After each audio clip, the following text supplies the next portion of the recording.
ஓம் சரவணபவ. என் பிள்ளையே, உன் மனதில் எழுந்த ஆசைகள் பலவற்றை நீ ஒதுக்கி வைத்தாய். உன் கடமைகளில் மட்டுமே கவனம் செலுத்தி வருகிறாய். கடந்த கால வழிகளை கடந்து வெற்றி பெற நீ கடுமையாக முயற்சிக்கிறாய். புதிய வாய்ப்புகள் கிடைக்குமா என்று நீ தேடிக்கொண்டு இருக்கிறாய். உனக்கு புதிய வாய்ப்புகள் கிடைக்கும். உன் கனவுகள் நிஜமாகும்.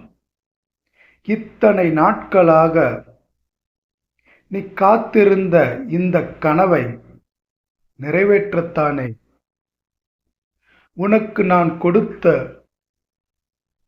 சில வாய்ப்புகளை நீ தவறவிட்டிருந்தாய்.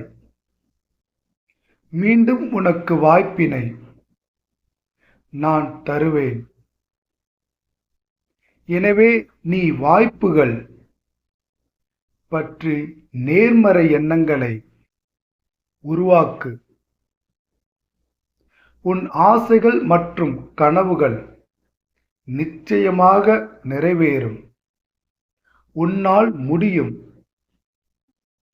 எதிலும் பின்வாங்காமல் முயற்சிகளை தொடர்வாய். நீ வெற்றி பெற வேண்டும்